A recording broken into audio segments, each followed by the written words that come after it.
The laughter hit me like a wave. 15 members of the Alden family sat around the long dining table, crystal glasses catching the chandelier light, their smiles sharp as broken glass. I had simply reached for an empty chair at the table when Lionel Alden leaned back and looked at me the way you look at something you've accidentally stepped on. "Someone get her a plate in the kitchen," he said. "That's where the staff belong." The room erupted. One of the cousins covered her mouth, giggling. An aunt muttered something about my thrift store blouse. Another voice rang out. "Is she auditioning for charity?" I stood still. My face was warm. My hands were steady. They had no idea what was in my bag. I reached inside slowly and pulled out a folded document. I set it down on the white tablecloth, right beside the untouched silverware. The laughter stopped. Lionel leaned forward. His face changed completely. "My name is Avellini Cross," I said quietly. "And you should sit down." To understand how I ended up standing in that dining room with a property deed in my hand, I need to take you back 2 years. My name is Avellini Cross. At 31, I was barely keeping my head above water. I had trained as a nursing assistant, but the clinic I worked at had closed, and the rent on my small apartment was already 3 months overdue. I had applied to every job listing I could find. Then a placement agency called me about a live-in caregiver position. The patient was an elderly woman named Elise Alden. The pay was generous. The address was in the wealthiest part of town. I said yes before the woman on the phone even finished talking. I packed 2 bags, said goodbye to my empty apartment, and drove to the Alden estate. I remember the iron gates, the wide stone driveway, the mansion rising against the gray afternoon sky. As I stepped out of my car, I heard voices drifting through an open window. "She'll be gone in 2 weeks. I almost got back in the car. But I had no apartment to return to, no backup plan, and no money to waste on pride. So I picked up my bags and walked to the front door. A housekeeper let me in without smiling.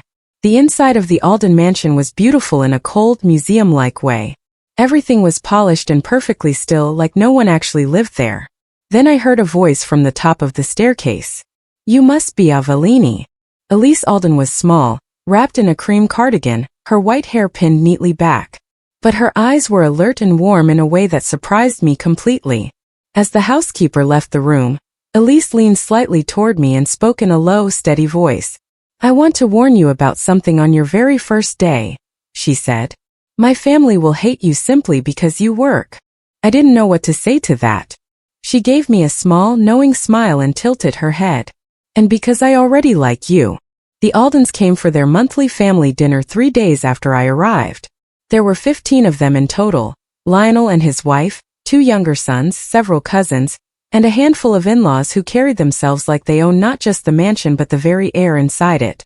From the moment they arrived, I was invisible. No one greeted me or introduced themselves. When I carried a tray of glasses into the dining room, someone reached over and took one without even glancing at me. I sat at the far end of the table as directed and ate quietly. Then Lionel's voice rose above the others. "We need to move faster on the estate transition," he said, "before anything gets complicated." His eyes swept briefly toward the hallway where Elise's room was. I kept my face neutral, but my stomach turned. Later, after the guests had gone, I was checking the hallway when I noticed a thin strip of light under the door to Elise's private study. Lionel was still inside. I knocked on the study door before entering. Lionel spun around from behind Elise's desk, a folder clutched in both hands. His expression shifted from surprise to contempt in less than a second. "I was looking for a pen," he said, not even bothering to make it convincing. I nodded once and stepped back. He walked past me without another word. The next morning I told Elise. I expected her to be surprised. She wasn't. "I know," she said simply, setting down her tea. "He's been going through my documents for months, looking for the will." She shook her head slowly. "He won't find what he's looking for." She looked at me carefully, then studying my face. "I need someone I can trust, Avellini. Not just to be my nurse, I have doctors for that. I need someone to watch over what truly matters while I still can." She reached into the drawer beside her chair and set a small metal box on the table between us. "If anything happens to me," she said quietly, "open this." A week later, I was heading downstairs with a basket of laundry when Lionel's niece, Ren, appeared in the narrow hallway. She was in her mid-20s, always dressed expensively, and had never once looked at me without quiet contempt on her face. She turned sharply, and a full cup of hot tea went straight down the front of my blouse. "Oh," she said flatly, looking at the mess. Then she looked at me. "Try not to stand so close next time." She walked away. I stood in the hallway, soaking wet, holding the laundry basket. My blouse was ruined. I had 2 others. I didn't react. I didn't say a word. I had learned fast that showing any emotion in this house was seen as weakness, and weakness was something the Aldens used against you. That evening, I returned to my room to change and stopped dead in the doorway. Every drawer of my dresser was open. My papers were scattered across the floor. Someone had been through everything. I photographed my ransacked room before touching a single thing. Then I went straight to Elise. She listened without expression while I described the open drawers, the scattered papers, the missing notepad where I had written down a few of Lionel's recent movements. "They're getting desperate," she said when I finished. Then she almost smiled. "Good." She asked me to follow her to her sitting room and pointed to a small smoke detector mounted above the window. "Look closely," she said. I did. There was a tiny lens sitting just behind the grill. A camera. But it wasn't pointed at me. It was pointed at my door from the outside. "Someone installed this to watch you," Elise said. "But they didn't know about the others." She gestured slowly around the room. "I had cameras installed throughout this house 2 years ago. Every hallway. Every study.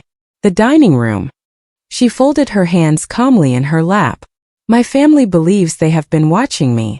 They have absolutely no idea I have been watching them." That night, Elise and I sat together in her sitting room long after the house had gone quiet. She spoke slowly and chose her words carefully, the way someone does when they have been holding things inside for a very long time. She told me about Lionel's business failures, the ones the family covered up, funded by her money without her knowledge. She told me about her younger son, Philip, who had forged her name on a loan document years ago. About Ren's mother, Cora, who had stolen jewelry from the estate and blamed the previous housekeeper. Decades of lies. Decades of greed. All of it quietly documented and carefully filed away. "I am not a foolish woman," Elise said. "I have known what my family truly is for a very long time. I stayed silent because I was waiting." She reached over and placed her thin hand over mine. "Waiting for someone I could trust completely." She looked at me with steady eyes. "You will finish what I started, Avelini.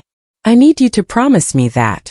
Over the next few weeks, Elise's health declined faster than any of us expected. Some mornings she couldn't get out of bed without help. Her appetite nearly disappeared. The doctor came twice a week, and each visit left Elise a little quieter than before. I stayed close, adjusting her medications, keeping her comfortable, reading to her in the evenings when she couldn't sleep. The Aldens noticed the change too, but not the way family should. They began arriving more frequently. Lionel came 3 times in 1 week, always carrying a thick folder of documents, always asking Elise to just review a few things, while she was tired. She refused every single time. He never stopped asking. One afternoon, while Lionel waited outside her room for a signature that wasn't coming, Elise whispered to me, "Don't let them wear me down, Avelini. Promise me." "I promise," I said. 2 days later, I was reading to her in the evening when she suddenly went very pale and slumped forward in her chair. The doctor stabilized her that same night. She rested for 2 full days. I barely left the hallway outside her room. On the 3rd evening, she called for me. Her voice was thin but her eyes were clear. She had a purpose. I could see it. "Bring me the blue folder from the bottom of my wardrobe," she said. "And call Howard Burke. His number is on the card inside." Howard Burke was Elise's private attorney. He arrived within the hour, a quiet man with a steady face and a worn leather briefcase. He nodded at me calmly, sat beside Elise, and spread documents carefully across the bedside table. I stood near the door, close enough to witness, as Elise signed the final amendment to her will. Her hand trembled, but she did not stop until every line was complete. When it was done, she looked up at me and reached out slowly. "You're the only one I trust," she said softly. Then we heard slow, deliberate footsteps in the hallway just outside the door. I stepped out of the room calmly and pulled the door shut behind me. Lionel stood in the hallway, still dressed in his dinner jacket from the gathering earlier that evening. He had apparently not left. "How is she?" he asked, but his eyes were fixed on the door rather than on me. "Resting," I said. He looked at me for a long moment. Then he stepped closer than was necessary and lowered his voice. "You know this arrangement of yours won't last much longer. Once my mother passes, the estate passes to the family." He straightened his jacket slowly. "And the caregiver position ends." I didn't move. "I understand." "Good," he said. "When she's gone, so are you." He turned and walked away down the corridor. I went back inside to Elise. Her eyes were open. She had heard every word. I could tell by the small, sad expression on her face. I took her hand and sat quietly beside her without saying anything. 3 days later she was gone. The Aldens organized the funeral quickly, efficiently, like a business meeting being wrapped up before the end of the quarter. I was not included in any of the arrangements. I was not asked about the flowers, the music, or the readings, even though Elise had described her wishes to me in detail during one of our quiet evenings together. On the day of the service, the family car pulled up outside the mansion. I walked toward the door to join the group. Lionel glanced at me and turned to say something quietly to his wife, and they both climbed in without a word. The door shut. I stood on the front steps as the car pulled away. I walked to the service alone. At the graveside, I stood outside the family circle and listened to people who had spent her final months chasing her signature speak about what a great woman she was. Afterward, as the crowd began to leave, a man in a gray suit approached me carefully. It was Howard Burke. He held out a sealed envelope. "Elise left this for you," he said. I waited until I was completely alone before opening it. Inside the envelope were 3 things: a handwritten letter on pale blue paper, 2 small brass keys on a single ring, and a USB drive. The letter was written in Elise's careful, slanted handwriting. It took me 2 full readings to absorb everything. She had known from early in our time together, she wrote, that her family would try to remove me the moment she was gone. She had prepared for it long before her health failed. She had worked quietly and methodically to ensure that her true wishes would hold up in a court of law. "You will inherit what they don't deserve," she wrote. "The keys and the drive will explain everything. Howard knows the rest." I folded the letter slowly and held it in both hands. "What's that?" I spun around. Ren stood just a few feet away, arms crossed tightly, eyes fixed on the envelope in my hands. I slipped everything back inside and tucked it firmly into my coat. "Nothing that concerns you," I said. 3 days after the funeral, a letter appeared at my bedroom door. It was a formal eviction notice, printed on crisp official-looking paper, ordering me to vacate the property within 7 days. At the bottom was Lionel's signature. I read it twice, set it on my desk, and called Howard Burke. He answered on the second ring. "They've served me with an eviction notice," I said. "I expected this," he replied calmly. "Come to my office tomorrow morning." He met me at 9 o'clock sharp with a single document. It was a residency protection order, signed by Elise 4 months before her death, legally protecting my right to remain in the mansion for a minimum of 90 days following her passing. The next afternoon, I walked into the sitting room where Lionel sat reading and placed the protection order on the table beside him. He read it slowly. His jaw tightened. He looked up at me with flat, cold eyes. "We'll find another way," he said. That evening I finally plugged in the USB drive. I sat alone at the small desk in my room, the door locked, the house completely quiet. The drive contained a single folder with audio files organized by date. I clicked the first one. Lionel's voice filled my headphones. It was a recording from nearly a year ago. He was speaking to Philip in low, hurried tones. They were discussing how to move funds from one of Elise's accounts into a shell company Lionel had quietly set up. They used careful language, but the meaning was unmistakable. I kept listening. File after file. Different voices. Different schemes. Cora could be heard suggesting they declare Elise mentally unfit to override the will. Philip admitted in one recording that he had already forged a secondary document. Then one file made my hand freeze on the mouse entirely. It was dated just weeks before Elise died. Lionel's voice again. But this time he wasn't talking about money. He was talking about me and what he planned to do to remove me permanently. I listened to that final recording 3 full times. Lionel had told Philip that the quickest way to destroy my position was to discredit me completely, make it appear that I had manipulated and taken advantage of an elderly woman in poor health. He had already identified specific pieces of jewelry and selected financial records he intended to misrepresent. The next morning, I used the 2 brass keys from Elise's envelope. The first opened a narrow door tucked behind the bookcase in the upstairs hallway. I had walked past it well over 100 times without ever noticing it. Inside was a small hidden study lined with labeled binders, financial ledgers, property records, and legal correspondence going back several decades. The second key opened a lockbox sitting on the center shelf. Inside were property deeds, private letters, and court documents. I went through them one by one with steady hands and held breath. Near the bottom of the stack, I found a deed with my name printed clearly across the top.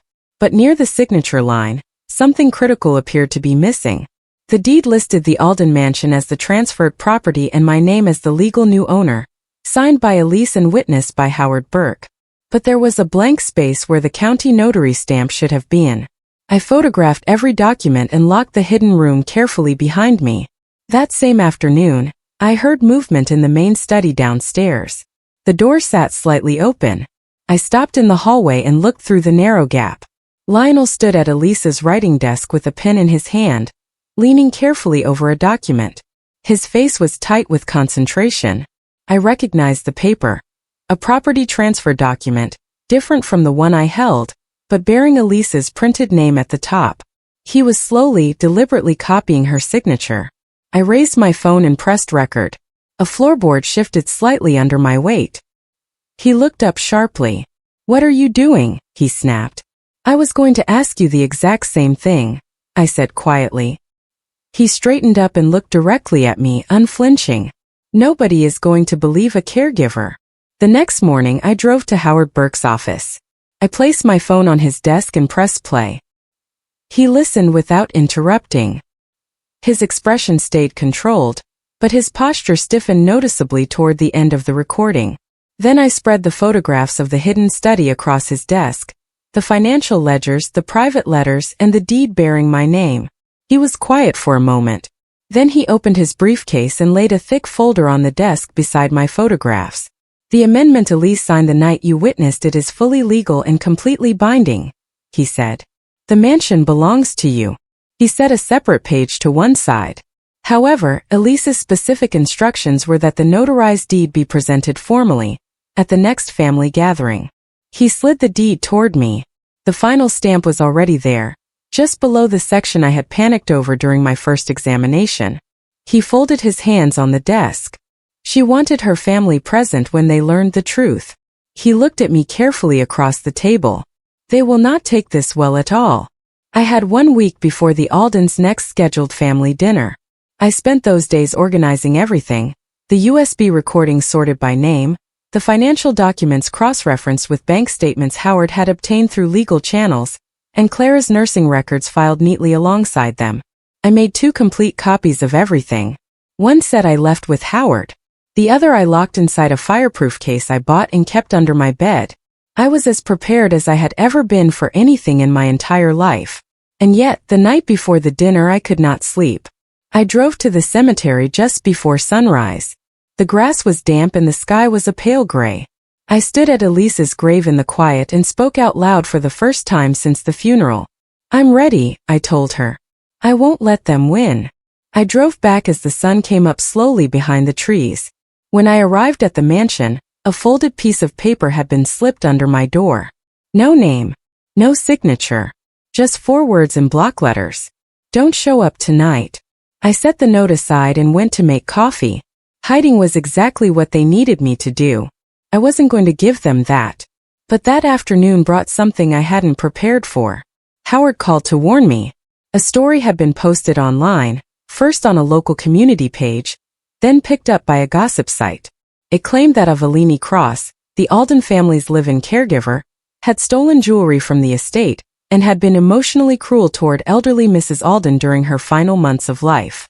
My name, My photograph. Every word of it completely fabricated. I sat on the edge of my bed and felt the air leave my chest. After everything I had endured, after every quiet humiliation in those hallways, they were still finding new ways to tear me down. Then my phone rang. A number I didn't recognize. My name is Clara Simmons, the woman said. I was the visiting nurse for Elise during her last 4 months. I was there. I saw everything. A short pause. Elise told me they would try something like this. She asked me to call you the moment they did. Clara had documented her visits with great care. Patient notes, dates, and detailed observations about the family's behavior and Elise's responses to each of them. She emailed everything to me within the hour. Her record showed clearly that Elise had been alert, sharp-minded, and emotionally stable throughout her final months. They also showed that Elise had asked Lionel and other family members to leave her room on multiple occasions, and that my name appeared consistently as her preferred and trusted contact. It was exactly the kind of evidence that would take apart the smear campaign completely. I printed every email and added the pages carefully to my folder. Then I went to my bookshelf and took down the small, worn novel Elise had pressed into my hands during my 2nd month at the mansion. She had told me simply to keep it somewhere safe. I opened the front cover. Tucked neatly inside was a folded piece of paper, a final letter in Elise's handwriting. And attached to it with a small paper clip was the original notarized stamp. I finally understood what she had done. Tonight was the night. I dressed simply, a plain dark blouse, neat trousers, clean shoes. No jewelry. No effort to impress a single person in that room. I didn't need to. When I walked into the Alden dining room that evening, the table was already full. 15 people, crystal glasses, pressed tablecloths, the same room where I had stood 2 years earlier and understood exactly what this family thought of me. They noticed me the moment I stepped in. Conversations slowed. I moved toward an empty chair at the table. Lionel leaned back in his seat and said, without bothering to lower his voice, "Someone get her a plate in the kitchen. That's where the staff belong." Laughter spread around the table like a wave. Ren glanced at my blouse and whispered something to the woman beside her. Cora smiled into her soup bowl. Philip didn't even look up from his glass. I didn't move. I didn't speak. I reached into my bag, pulled out the folded deed, and set it down slowly on the white tablecloth, right beside the untouched silverware. The laughter stopped. Lionel stared at the document. Then he leaned forward and reached for it. I picked it up calmly before his fingers made contact. "My name is Avellini Cross," I said, keeping my voice even. "And this is the notarized deed to the Alden mansion. In my name." The room was completely silent. I placed my phone on the table and pressed play. Lionel's voice came out of the speaker first. His conversation with Philip about rerouting Elise's accounts into the shell company. Then Cora's voice suggesting Elise be declared mentally unfit to override her will. Then Philip's slow, quiet confession about the document he had forged. Faces around the table shifted. Some went pale. Others cut sharp looks at each other. Cora pushed her chair back slightly. Philip set his fork down very slowly. I laid the financial ledgers, Howard's legal letter, and Clara's nursing records across the table one by one. "Your mother saw everything you were doing," I said quietly. "She documented all of it. And she trusted me, not one of you, to finish what she started." Lionel stood up fast, knocking his chair backward onto the floor. He reached across the table again, this time grabbing for the deed with both hands. The dining room door opened before he reached it. 2 men in suits entered calmly and moved to positions on either side of the room. Howard Burke walked in steadily behind them. Based on the recordings I had provided to the authorities the previous day, 2 officers were also waiting outside. "Mr. Alden," Howard said firmly, "step back." Lionel's face turned a deep, furious red. He looked to Philip. Philip looked to Cora. Cora stared at her hands on the table. Then the room broke apart entirely. Lionel shouted at Philip. Philip pointed at Cora. Ren began to cry loudly into her napkin. 2 cousins stood and argued over who had known what and when. The carefully constructed image of the Alden family collapsed right there at their own dinner table. I picked up my folder and walked out of the room. I stepped through the front door into the quiet night air, breathed in slowly and breathed out. For the first time in 2 years I felt completely free. I moved into the main bedroom the following week. The first thing I did was open every window in the house. The light that came in felt different, warmer and softer, like the rooms had been waiting quietly for it. I took down the stiff formal portraits that lined the main hallway and stored them carefully in the attic. I wasn't trying to erase history. I just didn't want to live inside it anymore. In their place, I hung photographs Elise had loved. Wide open landscapes, flower fields, and a picture of her garden in full spring bloom. Howard confirmed that the Aldens' legal challenges had been dismissed within days. The recordings, the ledgers, and Clara's testimony left them with nothing solid to stand on. Within the month, I began making calls. I wanted to build a foundation in Elise's name, one that helped caregivers access legal support and fair treatment in the homes where they worked. I sat at her old desk on a quiet afternoon, the windows open, a small vase of flowers beside me. I had been just a caregiver to them, but Elise had known I was more. And now finally I did too.